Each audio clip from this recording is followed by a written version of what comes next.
Hello everyone, मैं हूं ईश्वर द्विवेदी और आज का हमारा टॉपिक है ट्रैंक्विलाइजर्स। आई गारंटी आज के टॉपिक में आपको बहुत कुछ सीखने को मिलेगा और ये बहुत ही इंटरेस्टिंग टॉपिक है। तो बिना टाइम को वेस्ट किए आइए स्टार्ट करते हैं। ये आप इमेज देख रहे हैं दोस्तों, इस फीमेल को देखकर आपको क्या लग रहा है? बहुत ही ज़्यादा एंजाइटी में, बहुत ही ज़्यादा चिंता में है, टेंशन में है। और ये आप देख रहे हैं, ऐसा लग रहा है इसको नींद नहीं आ रही है रात को। दैट मीन्स इसे कहते हैं इंसोम्निया। तो नॉर्मली आज हम जो ट्रैंक्विलाइजर पढ़ने जा रहे हैं ये इन्हीं दो चीज़ों को ट्रीट करती है। एंजाइटी को ट्रीट करती है और इंसोम्निया, नींद ना आना, इसे ट्रीट करती है। ट्रैंक्विलाइजर के अंदर जो शब्द है ट्रैंक्विलिटी, ये आप देख रहे हैं। ट्रैंक्विलिटी का मतलब होता है शांत हो जाना, a state of being tranquil और काम। तो हम इसकी डेफिनेशन पढ़ते हैं। Tranquilizer refers to a drug which is designed for the treatment of anxiety, fear, tension, agitation and disturbance of mind, and specially it reduces state of anxiety and tension. तो that is the definition of tranquilizer. इसे हम antipsychotics भी कहते हैं, neuroleptics भी कहते हैं और हिंदी में इसे हम प्रशांतक भी कहते हैं।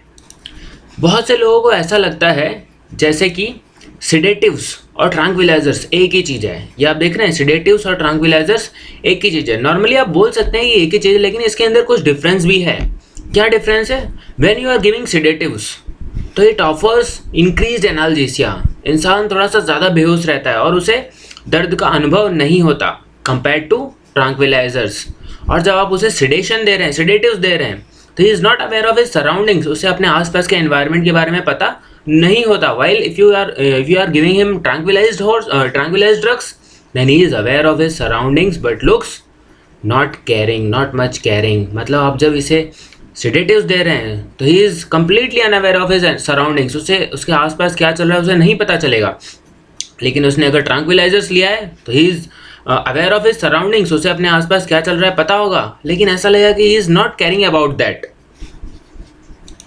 Tranquillisers are normally CNS depressant. ये क्या करते हैं, हमारी बॉडी के अंदर जो सेंट्रल नर्वस सिस्टम है इसे डिप्रेस कर देते हैं। तो नॉर्मली इनके दो टाइप हैं, मेजर ट्रैंक्विलाइजर्स और माइनर ट्रैंक्विलाइजर्स। यहाँ देख रहे हैं आप, माइनर और मेजर ट्रैंक्विलाइजर्स। तो जो माइनर ट्रैंक्विलाइजर्स हैं वो काम करते हैं एज ए एंजियोलाइटिक्स, और या तो आप कह सकते हैं as a anti anxiety drugs, जो नॉर्मली यूज़ किए जाते हैं to treat anxiety, tension, panic attacks, insomnia, नींद ना आना। और जो माइनर ट्रैंक्विलाइजर्स हैं दैट आर न्यूरोलेप्टिक्स, वो जो मेंटल इलनेस की बीमारी से जो लोग परेशान हैं उसके ट्रीटमेंट में ये चीज़ उपयोग की जाती है। तो ट्रैंक्विलाइजर्स नॉर्मली करते क्या हैं? They impair nerve communication between brain and body. हमारे दिमाग और शरीर के बीच में जो नर्व का कम्युनिकेशन है वो इसे रोक देते हैं या तो इम्पेयर कर देते हैं। आइए इसे और थोड़ी सरल भाषा में देखते हैं। इसे मैंने कहा जैसे कि प्रशांतक भी कहते हैं। तो that is a narcotic drug जो हमारे CNS पर, केंद्रीय तंत्रिका तंत्र पर क्या करती है? डिप्रेशन, अवसाद उत्पन्न करती है। अगर हम इसे कम मात्रा में लें तो ये क्या करेगी? विश्राम और चिंता मुक्त कर देगी, हमें टेंशन फ्री कर देगी, एंजाइटी फ्री कर देगी। लेकिन अगर ज़्यादा मात्रा में ले ली तो ये क्या कर देगी? सिडेशन कर देगी, गहरे नींद में सुला देगी। तो नॉर्मली इसे बेहोश करने के लिए भी उपयोग किया जाता है और लोग लूटपाट में भी इसका उपयोग करते हैं। एग्जाम्पल है बेंजोडायजेपाइन, डायजेपाम, नाइट्रोजेपाम, क्लोरोप्रोमेजिन, ऐसे बहुत सारे एग्जाम्पल्स हैं। ट्रैंक्विलाइजर्स पढ़ने से पहले एक बहुत ही इंपॉर्टेंट चीज़ है जो आपको पढ़ना बहुत ही ज़रूरी है, and that is conduction of nerve impulse. मतलब हमारे शरीर के अंदर नर्व इम्पल्स कैसे जनरेट होता है उसके बारे में जानना बहुत ही ज़रूरी है। तो जैसा कि मैं आपको बता दूं, हमारे स्पाइनल कॉर्ड के अंदर ये एक्सॉन पाया जाता है। एक्सॉन के बाहर ये आप देख रहे हैं, that is a neural membrane. तो सबसे पहले इस न्यूरल मेम्ब्रेन के अंदर आप देख रही है एक्सॉन है, और बाहर की तरफ होता है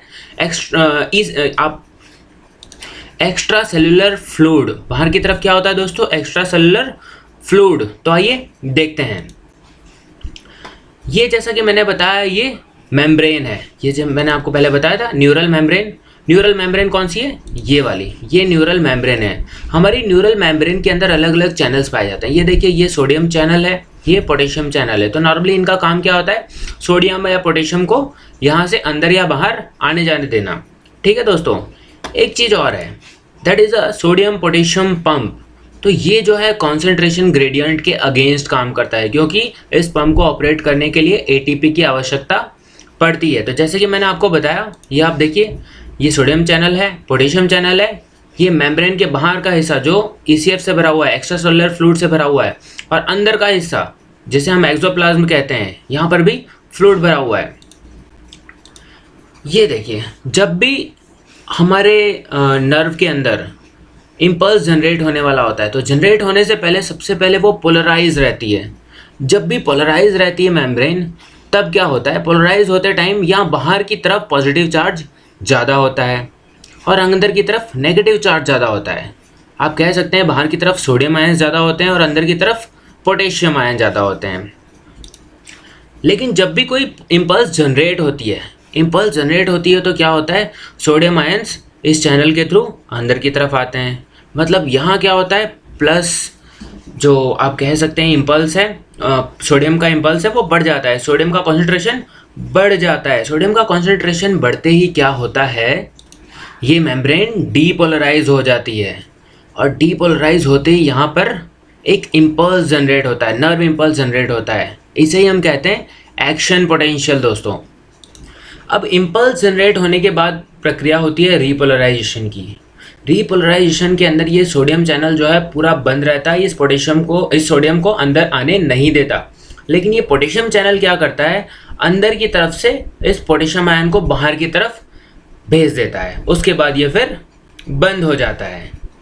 अब जैसा कि मैंने आपको बताया, रीपोलराइजेशन में पोटेशियम आयन्स बाहर की तरफ चले गए थे, लेकिन उसके बाद एक्टिवेट होता है ये सोडियम पोटेशियम पंप, क्योंकि इस मेम्ब्रेन को फिर से हमें इनिशियली रेस्टिंग पोटेंशियल में लाना होता है। तब क्या होता है, अब बाहर की तरफ तो हमने पोटेशियम भेज दिया, तब ये 2 पोटेशियम आयन्स को अंदर की तरफ खींचता है और उसके बदले 3 सोडियम आयन को बाहर की तरफ भेजता है, क्योंकि रेस्टिंग पोटेंशियल के अंदर बाहर की तरफ हमेशा पॉजिटिव चार्ज ज़्यादा रहता है। ये जो सोडियम आयन्स हैं वो हमेशा हाई कॉन्सेंट्रेशन में रहते हैं और अंदर की तरफ पोटेशियम आयन्स हाई कॉन्सेंट्रेशन में रहते हैं। और जैसे ये रेस्टिंग पोटेंशियल आता है उसके बाद यहाँ पर कोई भी इम्पल्स जनरेट नहीं होती है। जैसा कि मैंने आपको बताया, बाहर की तरफ क्या होता है, हाई सोडियम आयन्स होते हैं। ये आप देख सकते हैं यहाँ पर बहुत ही अच्छे से मैंने यहाँ लिखा हुआ है, हाई सोडियम आयन्स। जब भी रेस्टिंग स्टेज में है तब क्या होगा, बाहर की तरफ ये सोडियम आयन्स होंगे। The outside of the axon the negatively charge chloride is neutralised by positively charge sodium. मतलब ये बाहर की तरफ जो सोडियम है, यहाँ जो क्लोरीन है उसे न्यूट्रलाइज करके रखा हुआ है। और अंदर की तरफ जो एक्सोप्लाज्म है, एक्सोप्लाज्म में जो प्रोटीन है, इस प्रोटीन को न्यूट्रलाइज किसने कर रखा है, पोटेशियम आयन्स ने, जो पॉजिटिवली चार्ज है। मतलब अंदर पोटेशियम ने इस प्रोटीन को न्यूट्रलाइज कर रखा है और बाहर की तरफ इस सोडियम ने क्लोराइड को न्यूट्रलाइज कर रखा है। ये रेस्टिंग कंडीशन होती है। अभी यहाँ पर कोई भी इम्पल्स जनरेट नहीं हो रहा है। That is a state of polarized state दोस्तों। Now when stimulus is applied, जब स्टिमुलस अप्लाई होता है उस टाइम क्या होता है दोस्तों, When stimulus is applied to membrane of a nerve fiber, potassium ion rushed outside.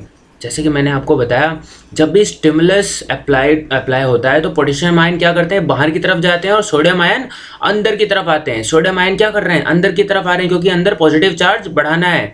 और ये पोटेशियम आयन बाहर की तरफ जाते हैं, बाहर पोटेशियम का कॉन्सेंट्रेशन बढ़ाना है। तो जैसे ही सोडियम अंदर आएगा, पोटेशियम बाहर जाएगा, तो क्या होगा, यहाँ पर इम्पल्स जनरेट होगा and the nerve fiber are either depolarized or they are said to be action potential. इसी कंडीशन को हम कहते हैं, जब सोडियम अंदर की तरफ आता है, पोटेशियम बाहर की तरफ जाता है, इसे ही हम एक्शन पोटेंशियल कहते हैं, या तो नर्व इम्पल्स जनरेट हुआ इसे कहते हैं। आप देख सकते हैं ये एक नर्व सेल है, यहाँ का हिस्सा अभी भी पोलराइज है, यहाँ पर इम्पल्स जनरेट हुआ है और यहाँ पर अब आगे देखते हैं क्या होना है।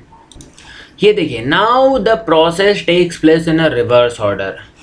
It is the reversal of the process of action potential. Here potassium ion will be rushed inside and sodium ion will be rushing outside.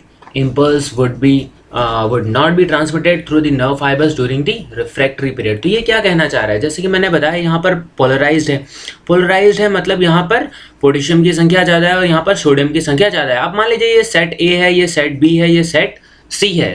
तो सेट ए अभी पोलराइज है, यहाँ पर इम्पल्स जनरेट हो चुकी है और ये हिस्सा फिर से रीपोलराइज हो रहा है। तो बेसिकली क्या होता है, पोलराइज में बाहर की तरफ सोडियम आयन जाता है, लेकिन जैसे ही इम्पल्स जनरेट होता है, आप देख रहे हैं ये इम्पल्स इसकी तरफ बढ़ रहा है। सेम ये जो यहाँ पर इम्पल्स जनरेट हुआ, यही चीज़ यहाँ पर भी होनी है। तो जब इम्पल्स जनरेट होता है तो सोडियम आयन अंदर की तरफ जाते हैं, पोटेशियम बाहर की तरफ आता है। लेकिन जब रीपोलराइजेशन हो रहा होता है तो रीपोलराइजेशन के टाइम पर ये पोटेशियम आयन बाहर की तरफ जाता है पोटेशियम चैनल से, और उसके बाद क्या होता है, जैसे ये पोटेशियम आयन बाहर की तरफ जाता है, अब यहाँ तो आप देख रहे हैं, यहाँ जब एक्शन पोटेंशियल हुआ है तब सोडियम अंदर की तरफ आ चुका है, यहाँ सोडियम का कॉन्सेंट्रेशन बढ़ गया है। अब इस कॉन्सेंट्रेशन को कम करने के लिए क्या होता है, ये जो पोटेशियम आयन है बाहर की तरफ जाता है और बाहर का पोटेशियम बढ़ गया। अब क्या होगा, अब ये आप देख रहे हैं सोडियम पोटेशियम पंप जो है, ये सोडियम पोटेशियम पंप एक्टिवेट होगा और 2 पोटेशियम आयन्स को अंदर खींचेगा और उसके बदले 3 सोडियम आयन्स को बाहर निकालेगा। और that is the stage of rest. ये रेस्टिंग पोटेंशियल का स्टेज हो जाता है। फिर से यहाँ पर ये नॉर्मल स्टेज में आ जाता है, पोलराइज स्टेट में आ जाता है। In this way the action potential takes place. I hope you all are understanding how the impulse is going to generate. अब देखिए, जैसे ये इम्पल्स जनरेट हो जाता है तो एक नर्व से दूसरे नर्व में भी ये ट्रांसफर होता है। तो ये नर्व में कैसे ट्रांसफर होता है, ये आप देख रहे हैं, that is the area of pre synaptic nerve and that is the area of post synaptic nerve. और इन दोनों के बीच का जो हिस्सा है that is known as synaptic cleft. इंसानों के अंदर जो होता है वो केमिकल सिनेप्स होता है, मतलब केमिकल्स के थ्रू मैसेज पास होता है। अगर हम फिशेस की बात करें और बहुत सारे समुद्री जीव हैं, वहाँ पर इलेक्ट्रिकल सिनेप्स होता है और हमसे इंसानों से ज़्यादा फास्ट होता है वो दोस्तों। ये हिस्सा जो आप देख रहे हैं that is known as synaptic knob. Synaptic knob, अगर हम यहाँ पर ध्यान से देखें तो इस सिनेप्टिक नॉब के अंदर बहुत सारे माइटोकॉन्ड्रियाज होते हैं। और माइटोकॉन्ड्रियाज क्या करते हैं, न्यूरोट्रांसमीटर्स को एमिट करते हैं और ये न्यूरोट्रांसमीटर्स इस सिनेप्टिक क्लेफ्ट के अंदर आते हुए आगे जाकर रिसेप्टर्स के साथ जुड़ जाते हैं। ये देखिए, यहाँ पर केमिकल सिनप्स की घटना हो रही है। ये न्यूरोट्रांसमीटर्स हैं जो यहाँ से निकले नॉब से, निकलकर ये कीमो रिसेप्टर से जुड़ गए। ये नीचे डेंड्रोन का हिस्सा है। तो neurotransmitters such as acetylcholine binds with the chemo receptors to open sodium channel to allow new action potential. तो जैसा कि हमने पहले देखा था, जैसे ही सोडियम चैनल ओपन होता है, सोडियम अंदर की तरफ आते हैं, वैसे ही क्या होता है, नया इम्पल्स जनरेट होता है। तो वैसे ये जो न्यूरोट्रांसमीटर्स हैं जो मैसेज को पास करने में एक बहुत ही अहम भूमिका निभाते हैं, वो क्या करते हैं, इस नॉब से निकलकर बाहर आते हैं और ये कीमो रिसेप्टर से जुड़कर क्या करते हैं, सोडियम चैनल को खोल देते हैं। और जैसे ही सोडियम चैनल खोलेंगे वैसे ही क्या होगा, सोडियम अंदर की तरफ जाएगा और पोलराइजेशन से डीपोलराइजेशन की तरफ आगे बढ़ेगा। और जैसे ही डीपोलराइजेशन होगा वैसे ही एक इम्पल्स जनरेट होगा, एक एक्शन पोटेंशियल जनरेट होगा। ये कुछ न्यूरोट्रांसमीटर्स के एग्जांपल्स हैं, जैसे कि adrenaline that is known for fight or flight neurotransmitter, noradrenaline concentration neurotransmitters, dopamine pleasure neurotransmitter, serotonin mood neurotransmitter, GABA it causes calming neurotransmitter, acetylcholine, इसके बारे में हम बहुत ही डीप में पढ़ेंगे आगे जाने, क्योंकि हमारे इस चैप्टर के अंदर बहुत ही इंपॉर्टेंट है GABA. Acetylcholine learning neurotransmitter, glutamate memory transmitters neurotransmitter, endorphins यूरोपिया न्यूरोट्रांसमीटर्स, ये अलग अलग न्यूरोट्रांसमीटर्स हैं जो हमारे ब्रेन में पाए जाते हैं। अब इन न्यूरोट्रांसमीटर्स के मैं कुछ फंक्शंस की बात करूं तो acetylcholine enables muscle action, dopamine influences movement, ये इनके अलग अलग फंक्शंस लिखे हुए हैं। Serotonin affects mood, hunger, sleep, norepinephrine helps to control alert and arousal, GABA gamma amino butyric acid, इसका पूरा नाम है gamma amino butyric acid, it is a major inhibitory neurotransmitter, इसके बारे में हम आगे विस्तार से चर्चा करेंगे। Glutamate it is a major excitatory neurotransmitter involves in memory, ये अलग अलग इसके फंक्शंस हैं और यहाँ पर अलग अलग एग्जाम्पल्स है। जब ये काम करना बंद कर देते हैं ये न्यूरोट्रांसमीटर्स, तब क्या क्या माल फंक्शंस हो सकता है उसके एग्जाम्पल से आप यहाँ पॉज करके पढ़ सकते हैं। कुछ न्यूरोट्रांसमीटर्स बॉडी के अंदर एक्साइटेटरी इफेक्ट्स प्रोड्यूस करते हैं और कुछ इनहिबिटरी प्रोड्यूस करते हैं, जैसे कि एसिटाइलकोलाइन एक्साइटेटरी न्यूरोट्रांसमीटर्स है, norepinephrine, epinephrine, dopamine, glutamate, serotonin, histamine. Histamine exception है, वो एक्साइटेटरी भी है और इनहिबिटरी भी है। और इनहिबिटरी न्यूरोट्रांसमीटर्स की बात करें तो गाबा, ग्लाइसिन, नाइट्रिक ऑक्साइड, हिस्टामाइन, ये सारे इनहिबिटरी न्यूरोट्रांसमीटर्स के एग्जाम्पल्स हैं। अभी मैं आपको बहुत ही क्रक्स में समझाऊं तो आप इतना तो समझ गए होंगे कि जब भी एक नर्व इम्पल्स जनरेट होती है तो सोडियम आयन जो है वो बाहर से अंदर की तरफ क्या करते हैं, प्रवेश करते हैं थ्रू सोडियम चैनल। तभी क्या होगी, एक नई इम्पल्स जनरेट होगी, डीपोलराइजेशन होगा नर्व का और एक नई इम्पल्स जनरेट होगी। अब यहाँ गाबा की बात करना बहुत ही इम्पॉर्टेंट है। अगर मैं आपको समझाऊँ, बहुत ही ईजी वे में समझाऊँ, तो सपोज़ हम सभी लोग गाड़ी चलाते हैं तो एक्सीलेटर दबाते हैं और उसे फुल स्पीड में चलाते हैं। तो अगर सामने कोई अवरोध आ गया या कुछ ऐसा आ गया कि हमें गाड़ी रोकनी पड़ी तो हम क्या दबाते हैं, ब्रेक। वैसे ही जब हम कुछ इमोशंस में होते हैं, बहुत ही ज़्यादा चिंता में होते हैं, टेंशन होते हैं, तब विचारों की गाड़ी इतनी तेज़ गति से चल रही होती है कि उस पर ब्रेक लगाना बहुत ही ज़रूरी हो जाता है।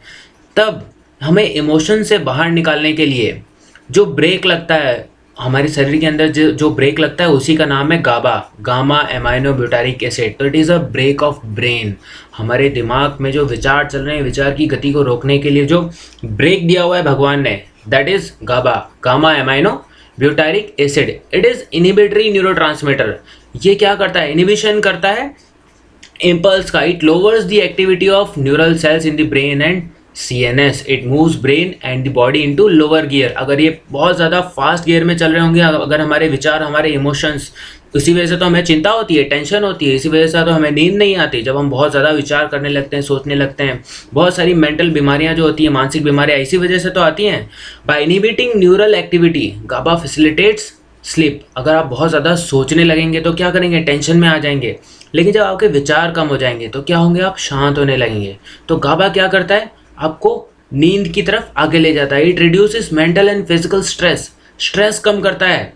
Lowers anxiety, creates calmness of mood. आपको शांत कर देगा। लेकिन वही अगर आपकी बॉडी, आपके ब्रेन के अंदर गाबा कम अमाउंट में प्रोड्यूस हो रहा है, या तो गाबा किसी तरह से इफेक्टिव नहीं है, तब आप क्या फील करेंगे? तब आप एंजाइटी फील करेंगे, क्रॉनिक स्ट्रेस फील करेंगे, डिप्रेशन फील करेंगे and difficulty in concentration and memory problems. ये सारी चीज़ें फील करेंगे। आपको मसल पेन का फीलिंग होगा, हेडेक होगा, इंसोम्निया, नींद नहीं आएगी रात को, और भी बहुत सारी प्रॉब्लम्स क्रिएट होगी जब हमारे बॉडी के अंदर ये गाबा कम होगा, हमारे ब्रेन में ये गाबा कम प्रोड्यूस होगा, या तो इफेक्टिव नहीं रहेगा। जैसा कि मैंने आपको बताया था, गाबा एक न्यूरोट्रांसमीटर, ये एक इनहिबिटरी न्यूरोट्रांसमीटर है। तो मैंने जैसे आपको बताया था, जब भी ये न्यूरल मेम्ब्रेन है, ठीक है, न्यूरल मेम्ब्रेन जब भी रेस्टिंग स्टेज में होगी, जब भी पोलराइज स्टेट में होगी, जब भी इसमें कोई एक्शन पोटेंशियल नहीं होगा, जब भी कोई इंपल्स जनरेट नहीं हो रहा होगा, तब क्या होगा? बाहर की तरफ सोडियम आयन ज़्यादा होगा, और सोडियम आयन ने क्या कर रखा होगा? इस क्लोराइड को न्यूट्रलाइज कर रखा होगा। और अंदर की तरफ पोटेशियम ज़्यादा होगा, पोटेशियम ने प्रोटीन को न्यूट्रलाइज कर रखा होगा।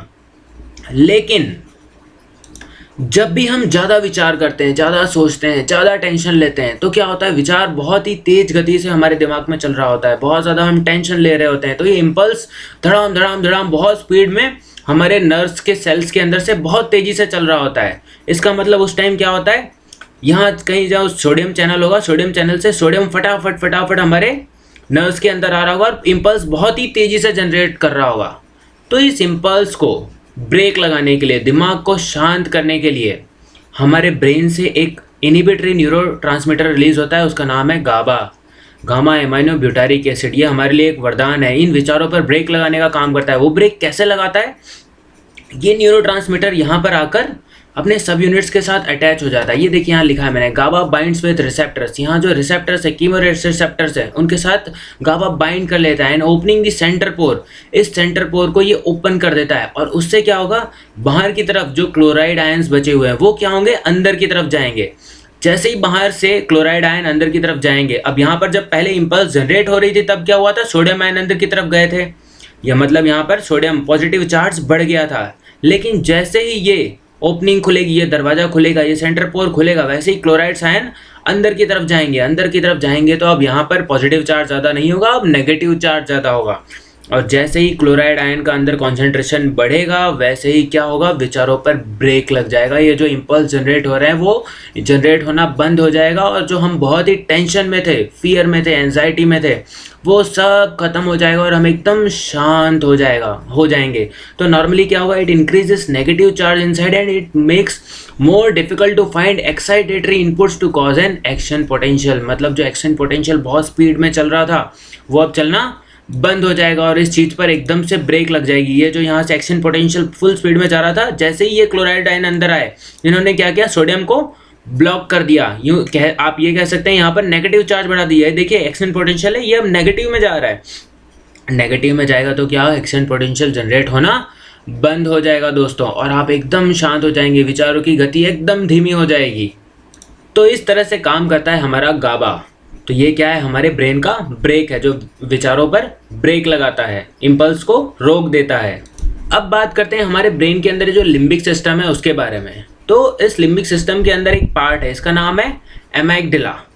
ये बेसिक इमोशंस के कारण जब भी बहुत सारे इम्पल्स जनरेट हो रहे होते हैं, जब कोई इंसान एंजाइटी में होता है, टेंशन में होता है, इंसोम्निया होता है, तब क्या होता है, दिमाग में बहुत सारे विचार चल रहे होते हैं, उसकी वजह से इम्पल्स बहुत स्पीड में जनरेट हो रहा होता है। इम्पल्स जनरेट होता है तो उस टाइम उस इम्पल्स को रोकने के लिए यहीं से ये गाबा न्यूरोट्रांसमीटर्स जनरेट होता है। और ये गाबा न्यूरोट्रांसमीटर्स क्या करते हैं, यहाँ पर क्लोराइड चैनल्स खोलकर क्लोराइड को अंदर भेजते हैं, और जिससे क्या होता है, अंदर नेगेटिव इम्पल्स बढ़ता है, और जिससे ये जो आप कह रहे हैं यहाँ जो नर्व इम्पल्स जा रहे हैं इस पर ब्रेक लगता है, और इंसान फिर ये आप देख सकते हैं एकदम शांत हो जाता है दोस्तों। लेकिन कभी कभी ऐसी कंडीशंस पैदा होती है जब ये गाबा न्यूरोट्रांसमीटर ठीक से रिलीज़ नहीं हो पाता, या तो ये ज़्यादा इफ़ेक्टिव नहीं रहता। इसका मतलब जब भी गाबा इफ़ेक्टिव नहीं रहेगा या ये रिलीज़ नहीं हो पाएगा ठीक से, तब क्या होगा, तब ये विचार रुकेंगे नहीं और इंसान टेंशन में और एंजाइटी में बना रहेगा। उस टाइम इस गाबा की इफेक्टिवनेस को बढ़ाने के लिए जो दवाइयाँ दी जाती हैं उन्हें हम कहते हैं ट्रैंक्विलाइजर्स, या आप इन्हें कहते हैं सिडेटिव्स। इनके और भी अलग अलग नाम है जो मैंने आपको बताए हैं पहले, हिंदी में इसे प्रशांतक भी कहते हैं। तो आइए देखते हैं उन दवाइयों के बारे में जो इस गाबा के अमाउंट को बढ़ाती हैं या तो इसके इफेक्ट को बढ़ाती हैं। एक ओवरव्यू अगर हम लें तो सबसे मेन जो है ये बेंजोडाइजेपाइंस हैं। ये आप देख रहे हैं यहाँ पर, benzodiazepines are the most important drugs.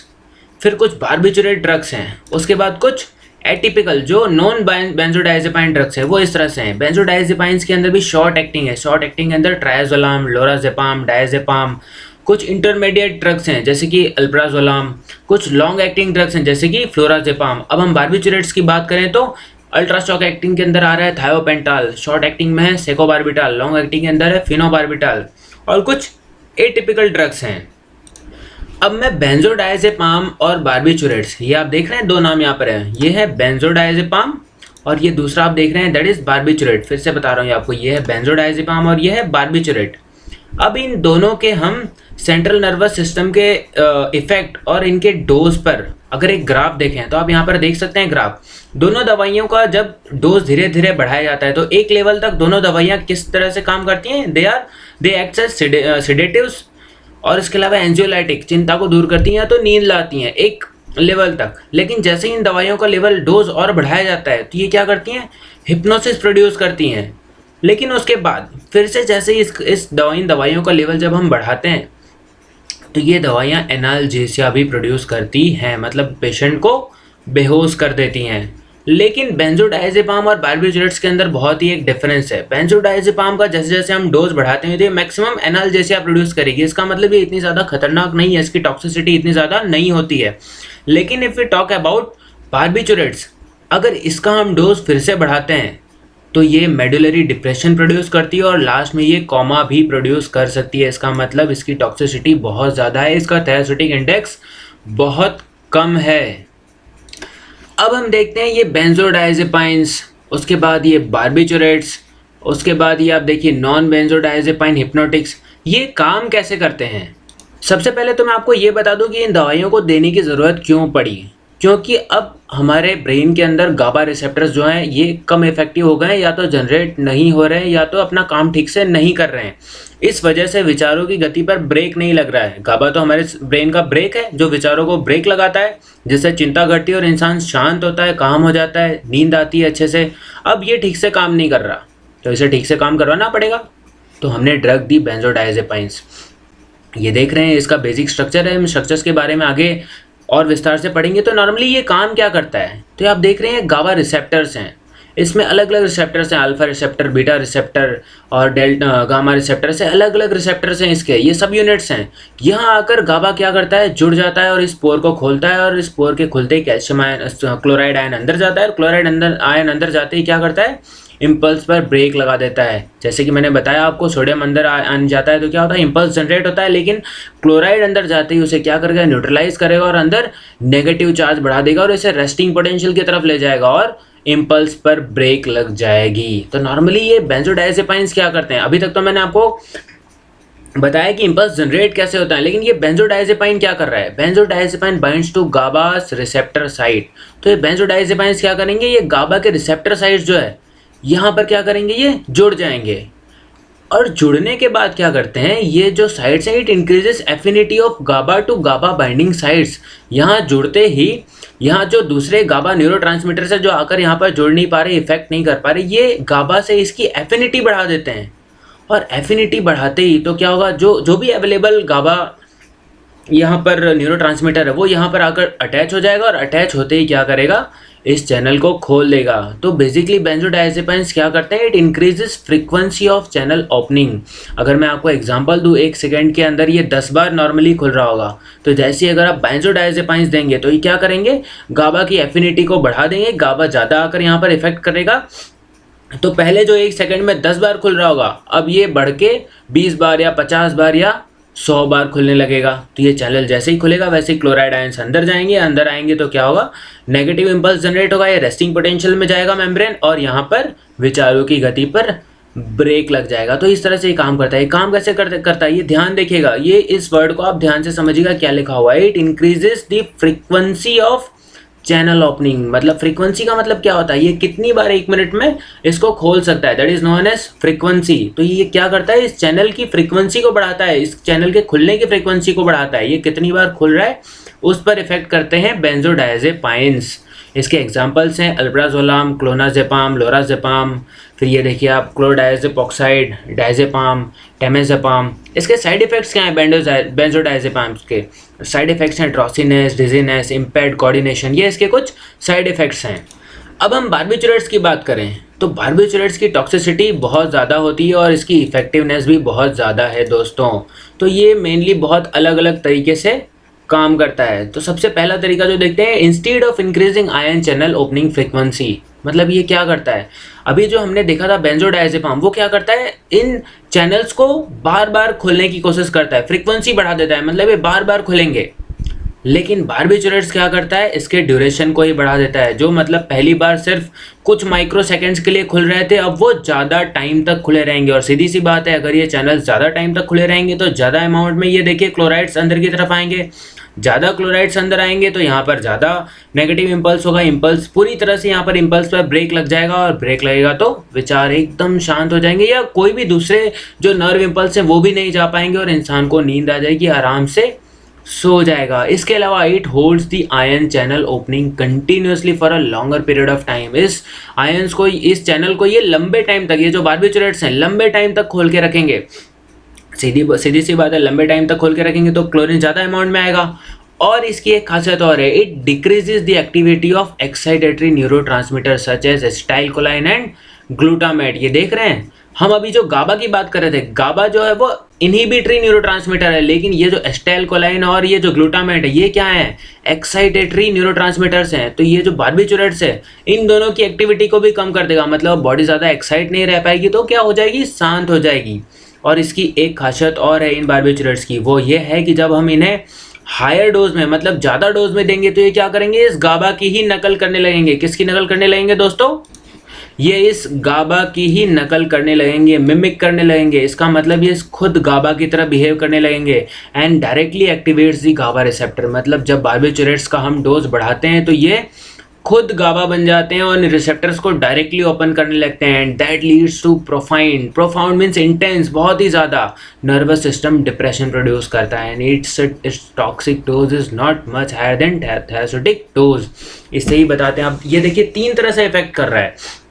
एक तो इस चैनल्स को ज़्यादा देर तक खोल के रख रहा है, दूसरा मैंने आपको बताया इन एसिटाइलकोलाइन्स और ग्लूटामेट जो एक्साइटेटरी न्यूरोट्रांसमीटर्स हैं, इसकी इफेक्ट को कम कर दे रहा है। और तीसरा, हायर डोज में खुद गाबा की तरह इफेक्ट कर रहा है, गाबा की नकल कर रहा है और डायरेक्टली इसे ओपन कर दे रहा है। तो इससे क्या होगा, ये बहुत ही इंटेंस डिप्रेशन प्रोड्यूस करेंगे और इसकी वजह से इसके साइड इफेक्ट भी बढ़ सकते हैं। मतलब इसका अगर डोज थोड़ा सा भी बढ़ा दिया गया तो ये जो अभी तक क्लिनिकली इफेक्टिव थे, अब ये टॉक्सिक भी बन सकते हैं। इसका मतलब इसके थेराप्यूटिक इंडेक्स में ज़्यादा गैप नहीं है। अगर इसका डोज बढ़ाया जाए तो ये बहुत ही क्रिटिकल लेवल तक ले जा सकते हैं इंसान को। इसीलिए बहुत ही ध्यान से बार्बिचुरेट्स का यूज़ किया जाता है दोस्तों। इसके कुछ एग्जाम्पल्स हैं, वो हैं फिनोबार्बिटल, सिकोबार्बिटल और ये देख रहे हैं पेंटोबार्बिटल, फिनोबार्बिटल और सिकोबार्बिटल। इसके साइड इफेक्ट्स हैं dizziness, light headedness, sedation, memory and attention impairment. अब हम नॉन बेंजोडाइजेपाइंस की बात करें, जो नॉन बेंजोडाइजेपाइन हिप्नोटिक्स हैं होते हैं वो बहुत ही सिलेक्टिव होते हैं। अभी तक हमने देखा वो बाइंडिंग साइट पर जो बेंजोडाइजेपाइंस थे वो बाइंडिंग साइट से अटैच हो रहे थे और गाबा को अपनी तरफ अट्रैक्ट कर रहे थे, एफिनिटी बढ़ा रहे थे गाबा की। और उसके बाद जो हमने देखा बार्बिचुरेट्स 3 तरह से इफेक्टिव थे। लेकिन यहाँ जो नॉन बेंजोडाइजेपाइंस ये बहुत ही सिलेक्टिव हैं, they are selective and bind to alpha 1 sub units of GABA A receptor, और इस तरह से ये इस चैनल को ओपन करते हैं और normally calcium ion chloride ion को अंदर की तरफ आने देते हैं और टेंशन को, एंजाइटी को दूर करते हैं। बहुत ही एक फेमस ड्रग है ज़ोल्पिडेम, वो इसी कैटेगरी की ड्रग है और इसका साइड इफेक्ट है memory loss, daytime sedation, impairment of motor functions.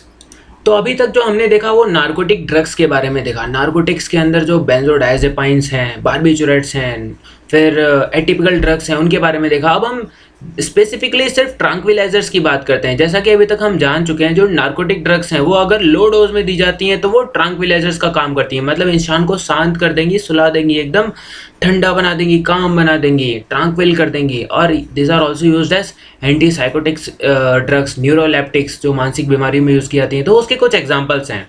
वो एग्जाम्पल्स कौन कौन से हैं? तो इनकी कुछ कैटेगरीज है, अभी हम क्लासिफिकेशन देखने जा रहे हैं दोस्तों। तो सबसे पहली कैटेगरी आप यहाँ देख सकते हैं फिनोथायाजीन।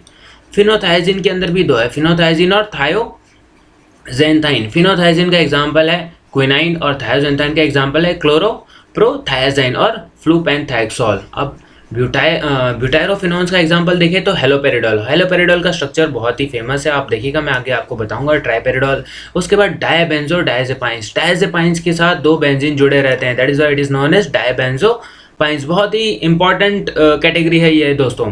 फिर क्लोजापाइन, ये इसका एग्जांपल है। फिर बेंजामिलाइड्स, सैलिसिलामाइड्स, इसका एग्जांपल है सल्फ्राइड। अब मैं यहाँ बात करूँ फिनाइल ब्यूटाइल पिपरिडीन की, तो इसका एग्जांपल है पिमोजाइड। अब कुछ मिससेलियस ड्रग भी हैं जैसे कि रिसरपाइन। तो ये इसके क्लासिफिकेशन के बारे में दोस्तों। ये कुछ फेमस ट्रैंक्विलाइजर्स हैं जैसे कि क्लोरप्रोमाजीन, प्रोक्लोरप्रोमाजीन, ट्राइफ्लुओपेराजीन, थायोथैक्सीन, हेलोपेरिडोल, ट्राइपेरियोडोल, ऑक्सीपर्टीन, क्लोर डायजेपॉक्साइड, डायजेपाम, लोराजेपाम, मैप्रोबोमेट। ये कुछ ट्रैंक्विलाइजर्स के एग्जांपल्स हैं जो लिस्ट है मैंने आपके सामने रखी है।